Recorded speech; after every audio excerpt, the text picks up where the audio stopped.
حال غم سنائیں گے جب امام آئیں گے۔ السلام علیکم ورحمۃ اللہ وبرکاتہ۔ یا علی علیہ الصلوۃ والسلام مدد۔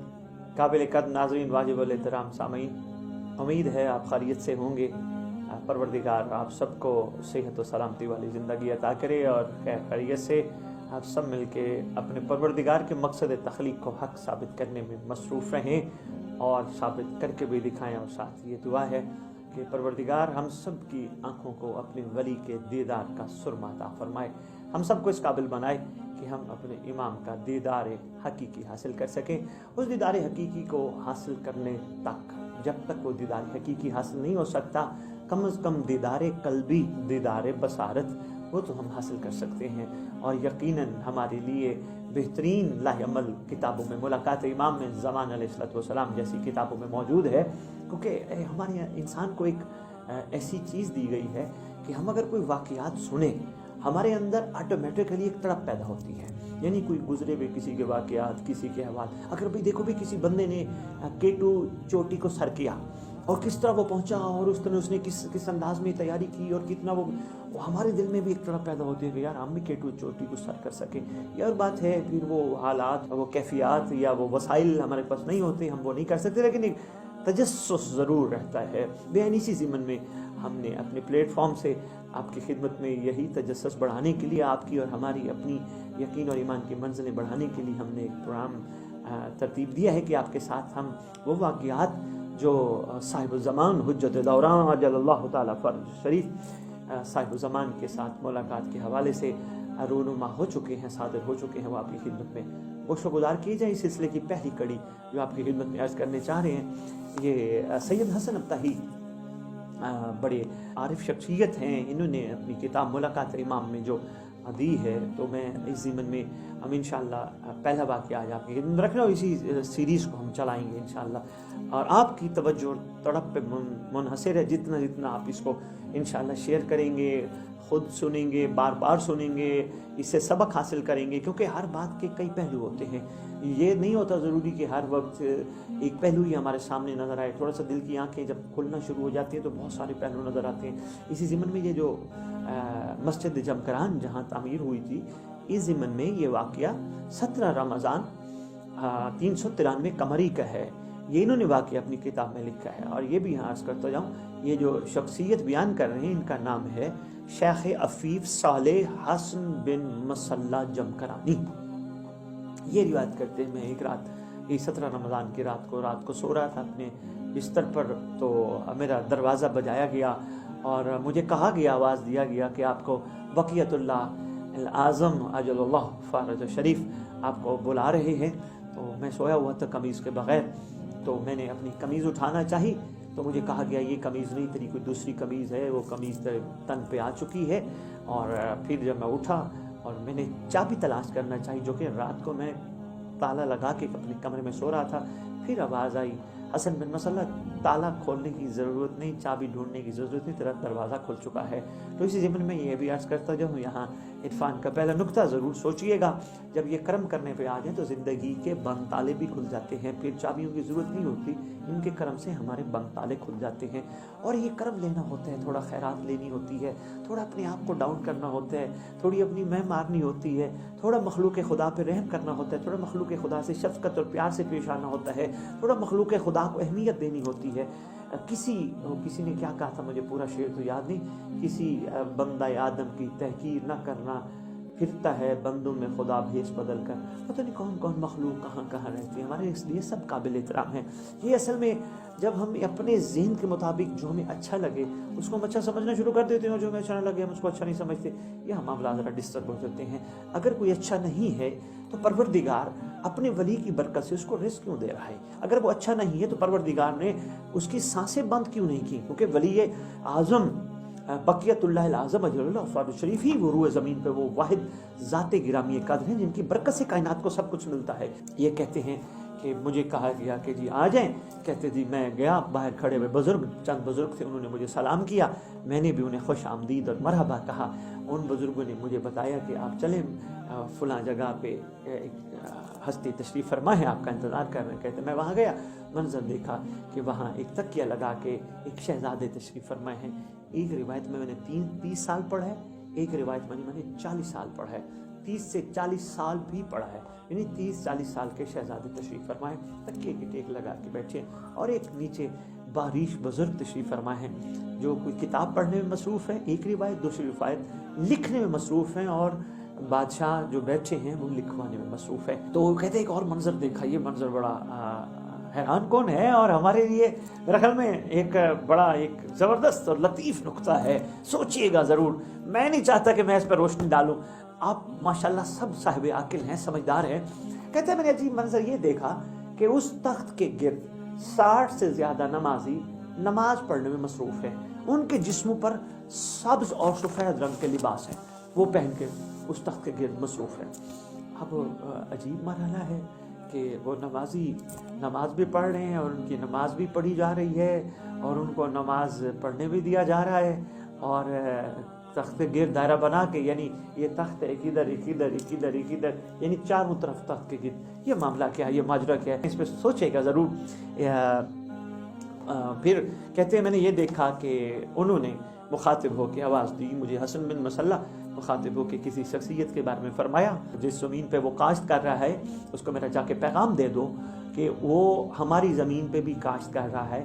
اللہ تعالیٰ نے ابھی اس کے 2 بیٹوں کو اس سے جدا کر دیا ہے, یعنی اٹھا لیا ہے. اس کو پھر بھی سمجھ نہیں آئی کہ اس کے دنیا سے 2 بیٹے چلے گئے, اس کو پھر بھی سمجھ نہیں آئی, پھر بھی کاشت کر رہا ہے. اور اس کو جا کے میری طرف سے تنبیہ کر دو کہ وہ کاشت چھوڑ دے, ورنہ پروردگار اسے ایسے عذاب میں مبتلا کرے گا جس کے بارے میں وہ سوچ ہی نہیں سکتا. دیکھیں یہ کتنی بڑی بات ہے. یہ ہونے سے پہلے والے کو بھی جانتے ہیں, یعنی اللہ کے ارادے کو بھی جانتے ہیں کہ اللہ کیا کر سکتا ہے, یہ بھی جانتے ہیں, اور اللہ نے کیا کیا ہے یہ تو بالکل جانتے ہیں. تو اسی ضمن میں یہ باتیں ہمیں بڑی غور طلب ہیں. یہ صرف لائک کی حد تک, واہ واہ کی حد تک نہیں, ان باتوں کو اپنے کے دل میں اتارنے کی کوشش کریں. یعنی ہونے سے پہلے ابھی ہوا نہیں, ان کو بھی فرما رہے ہیں کہ اللہ تعالیٰ اسے ایسے عذاب میں مبتلا کرے گا کہ جس کا اس کو اندازہ تک, اس کی سوچ تک نہیں ہوگی. تو پھر ہمارے فرماتے ہمارا پیغام دو, اور اس کو کہو اپنی جتنا عرصہ اس نے کاشت کی ہے اس کا سارا حساب کرے, اور اس ہمارے نام کی ایک مسجد تعمیر ہوگی. اور وہاں یہ بھی فرمایا گیا کہ یہاں 4 رکعت نماز ادا کی جائے, اور 2 رکعت نماز کی ترتیب یہ ہو کہ ہر رکعت میں سورہ حمد کے بعد 7 مرتبہ قل هو اللہ احد, اور ذکر رکوع اور سجود میں بھی ہر ایک 7 مرتبہ پڑھے. اور دوسری جو 2 رکعت ہے وہ نیت پڑھے بانیت صاحب زمان اجل اللہ فرج شریف, اور وہ اس طرح اس کی ترتیب بھی ساتھ بتا دی گئی کہ ہر رکعت میں سورہ حمد میں ایاک نعبد و ایاک نستعین اس آیت کو 100 مرتبہ پڑھے, ذکر رکوع و سجود میں بھی ہر ایک 7 مرتبہ پڑھے. اس کے بعد سلام کے بعد تسبیح سیدہ کائنات صلوات اللہ سلام اللہ علیہ, سجدے میں سر رکھ کر رسول خدا صلی اللہ علیہ وآلہ وسلم اور ان کی آل پر درود پڑھے.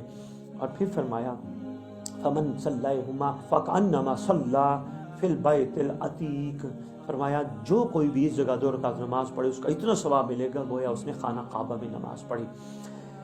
تو یہ ایک نشانی یہ فرمائی. دوسری نشانی بادشاہ نے فرمائی کہ ایک جعفر کاشانی کا ریوڑ ہوگا, وہاں ایک بکری ہوگی, اس بکری اگر وہ بکری دے دیں ٹھیک, نہیں تو رقم اکٹھی کر کے وہ بکری خریدنے کی کوشش کرنا, اور پھر اس کا گوشت تقسیم کر دینا, اس جگہ پہلے ذبح کرنا ایک بکری. یہ بھی ایک سنت ہے کہ سرکار کے حوالے سے کہیں بھی مسجد یا امام بارگاہ جو خصوصاً آل محمد علیہ الصلوۃ والسلام یا صاحب زمان اللہ فرد شریف کے نام کے ساتھ اگر تعمیر کی جائے, کوشش کیا جائے, اس واقعے کے مطابق یہ سنت ہے, بادشاہ کا حکم ہے, فرمان ہے, ایک بکری صدقہ امام زمان علیہ السلام کے طور پر ذبح کر کے ضرور ادھر لوگوں میں گوشت تقسیم کیا جائے. بادشاہ فرماتے ہیں اس کی علامات یہ ہیں کہ 7 علامتیں اس میں موجود, 3 علامتیں ایک طرف ہیں, 4 علامتیں دوسری طرف ہیں. علامتیں بتائیں, کچھ دیر قیام ہے, پھر سرکار سے میں رخصت ہوا اور میں نے جا کے وہ اس بندے کو یہ سارا کچھ بتایا, اور سید ابوالحسن کا جس کا تذکرہ صاحب زمان اجل اللہ فرد شریف بادشاہ نے فرمایا, ان کو جا کے بتایا سید ابوالحسن پہلے ہی میرے انتظار میں ہیں. ان کو بھی یہ بات بادشاہ نے کریمی کے ساتھ ارشاد فرماتی ہے. وہ بھی پہلے ہی میرے انتظار میں ہیں کہ اس طرح میرے پاس آئیں گے اور یہ ہوگا. بہرحال مختصر یہ سید ابو الحسن اور حسن بن مسلح جمکرانی دونوں چلے جہاں کے جعفر کاشانی کے ریوڑ میں پہنچے. جعفر کاشانی کے ریوڑ میں کہتے ہیں آگے آگے بھیڑے ہیں, پیچھے دیکھا وہی بکریاں ہیں. واقعی وہی علامتیں جو امام زمان علیہ الصلوۃ والسلام نے فرمائی تھی, 3 نشانیاں ایک طرف اور 4 نشانیاں ایک طرف, 7 علامتیں ہیں اس بکری میں. اور وہ بکری جب پوچھا یہ بکری ہمیں چاہیے یہ علامات والی, جعفر کاشانی اللہ کی قسم کھا کے کہتے ہیں مجھے قسم ہے پروردگار کی یہ بکری میں نے اپنے ریوڑ میں آج سے پہلے نہیں دیکھی. ارے بھی کیسے دیکھیں, اب جب ارادت اللہ, حجت اللہ, بقیت اللہ, مشیت اللہ, وجہ اللہ, لسان اللہ, عین اللہ, جنب اللہ, جب بادشاہ فرما رہے ہیں کیوں نہ وہ چیز حقیقت کا روپ دھار جائے. اگر ایک دمبا آ سکتا ہے نبی کے لیے تو صاحب زمان کی زبان سے نکلے ہوئے جملے سے ایک بکری ریوڑ میں کیوں نہیں شامل ہو سکتی. مختصر یہ بکری خریدی گئی, اس بکری کو ذبح کیا گیا, گوشت تقسیم کیا گیا, جس بیمار کو کھلایا گیا. یہ ایک روایت کرتے ایک چھوٹی سی کہ یہاں ایک بہت اہم بات ہے اور بس اسی پہ واقعہ مکمل کر رہا ہوں اور پھر انشاءاللہ آپ کی خدمت میں نیکسٹ واقعہ لے کے حاضر خدمت ہوں گا. یہ ایک بڑی اہم بات ہے. کہا جہاں بادشاہ سے ملاقات ہوئی تھی وہاں ایک زنجیر اور میخ موجود تھی جو میں نے امام سے ملاقات کے ٹائم دیکھی تھی, اور وہی زنجیر اور میخ سید ابو الحسن نے اپنے ایک صندوق میں رکھ دی تھی. مگر سید ابو الحسن کی وفات کے بعد ان کے بیٹوں نے وہی زنجیر اور میخ سے مریضوں کو شفا دینے کے لیے کوشش کرنی چاہیے کہ صندوق نکالیں. باپ کیونکہ انہوں نے دیکھی تھی, باپ نے صندوق میں رکھی تھی وہی میخ اور وہی زنجیر کہ بھئی وہی نکالیں اور لوگوں کو شفا دینے کی کوشش کریں. لیکن جو ہی صندوق کھولا گیا وہاں وہ نظر نہ آئی. بڑی ایک اہم بات تھی کہ امام زمان علیہ الصلوۃ والسلام کے منسوبات چیزوں سے اپنے ذاتی مفاد حاصل کرنا یہ نامناسب ہے. اس واقعے کی روح سے مالک ہمیں توفیق عطا فرمائیں. یہ میں نے واقعہ اس لیے آپ کی خدمت میں پیش کیا اور یہ انشاءاللہ ہم ایک سلسلہ شروع کر رہے ہیں. دیکھتے ہیں آپ کی محبت, کوشش اور خواہش کہاں تک ہمارے ساتھ سفر کرتی ہے. ہم کوشش کریں گے مختلف واقعات کتابوں میں جتنے بھی ہیں سب آپ کے سامنے پیش کر کے آپ کی خدمت میں رکھیں, تاکہ اس سے فائدہ کیا ہوگا. انشاءاللہ ایمان اور مضبوط ہوگا. امام کو آپ اپنے ساتھ سمجھیں گے, امام کو اپنے سے دور نہیں سمجھیں گے. ہمیشہ ذہن میں یہی خیال ہوگا کہ بھئی کسی وقت بھی بادشاہ سے ملاقات ہو سکتی ہے, کسی وقت بھی بادشاہ آ سکتے ہیں. بادشاہ کی پوری نگاہ ہے ہم پہ.